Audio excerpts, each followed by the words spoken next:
ಬಂಡಾಯದ ಭೂಮಿ ಆಗುತ್ತಾ ಚನ್ನಪಟ್ಟಣ ಕದನ ಕಣ. ಕಮಲದಳ ಮೈತ್ರಿಗೆ ಅಭ್ಯರ್ಥಿ ಆಯ್ಕೆಯೇ ಸವಾಲು. ಮೈತ್ರಿ ಪಾಲಿಗೆ ಮಗ್ಗಲು ಮುಳ್ಳಾದ ಸಿಪಿ ಯೋಗೇಶ್ವರ್. ಟಿಕೆಟ್ಗಾಗಿ ಬಂಡಾಯ ಸಾರ್ತಾರ ಚನ್ನಪಟ್ಟಣ ಸೈನಿಕ. ಅಭ್ಯರ್ಥಿ ಆದ್ರೆ ನಾನೇ, ಈ ಬಾರಿ ಬಿಟ್ಟು ಕೊಡುವ ಮಾತೇ ಇಲ್ಲ ಅಂತಿದ್ದಾರೆ. ಪರೋಕ್ಷವಾಗಿ ಸಂದೇಶ ರವಾನಿಸಿದ್ರ ಸಿಪಿ ಯೋಗೇಶ್ವರ್. ನಾನೇ ಅಭ್ಯರ್ಥಿ, ಇದನ್ನ ಕುಮಾರಸ್ವಾಮಿ ಅವರು ಒಪ್ಕೊಂಡಿದ್ದಾರೆ. ಅಧಿಕೃತ ಘೋಷಣೆಯೊಂದೇ ಬಾಕಿ ಎಂದಿರೋ ಯೋಗೇಶ್ವರ್. ಸಿಪಿವೈ ಹೇಳಿಕೆಯ ಹಿಂದಿದೆಯಾ ರೆಬೆಲ್ ಆಗೋ ಮುನ್ಸೂಚನೆ? ಈ ಬಾರಿ ಬಿಟ್ಟು ಕೊಟ್ರೆ ರಾಜಕೀಯವಾಗಿ ನೇಪಥ್ಯಕ್ಕೆ ಸೇರೋ ಭೀತಿ. ಜೆಡಿಎಸ್ ಅಥವಾ ಕಾಂಗ್ರೆಸ್ ಗೆದ್ದರೆ ಕ್ಷೇತ್ರದಲ್ಲಿ ಅವರದ್ದೇ ಪ್ರಾಬಲ್ಯ. ತನಗೆ ರಾಜಕೀಯವಾಗಿ ಹಿನ್ನಡೆಯಾಗುವ ಭೀತಿಯಲ್ಲಿ ಯೋಗೇಶ್ವರ್. ಉಪಚುನಾವಣೆಗೆ ಚನ್ನಪಟ್ಟಣ ಕದನ ಸಿದ್ಧವಾಗಿ ನಿಂತಿದೆ. ಏನೋ ಬಂಡಾಯದ ಭೂಮಿ ಆಗುತ್ತಾ ಚನ್ನಪಟ್ಟಣ ಕದನ ಎನ್ನುವಂತ ಪ್ರಶ್ನೆ ಮೂಡ್ತಾ ಇದೆ. ಒಂದು ಕಡೆಯಲ್ಲಿ ಕಮಲ ದಳ ಮೈತ್ರಿಗೆ ಅಭ್ಯರ್ಥಿ ಆಯ್ಕೆಯೇ ಈಗ ಸವಾಲಾದಂತೆ ಕಾಣಿಸ್ತಾ ಇದೆ.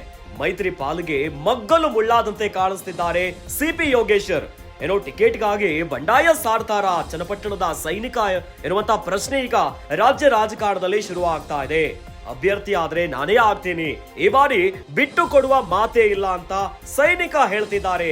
ಸಿಪಿ ಯೋಗೇಶ್ವರ್ ಅವರ ಮಾತು ಈಗ ಒಂದು ರೀತಿಯಾಗಿ ಎಲ್ಲರಿಗೂ ಮಗ್ಗಲು ಮುಳ್ಳಾದಂತೆ ಕಾಣಿಸ್ತಾ ಇದೆ. ಏನೋ ನಾನೇ ಅಭ್ಯರ್ಥಿ, ಇದನ್ನ ಕುಮಾರಸ್ವಾಮಿ ಅವರು ಒಪ್ಕೊಂಡಿದ್ದಾರೆ ಅಂತ ಹೇಳಿದ್ದಾರೆ. ಏನೋ ಅಧಿಕೃತ ಘೋಷಣೆಯೊಂದೇ ಬಾಕಿ ಇದೆ ಅಂತ ಯೋಗೇಶ್ವರ್ ಹೇಳ್ತಿದ್ದಾರೆ.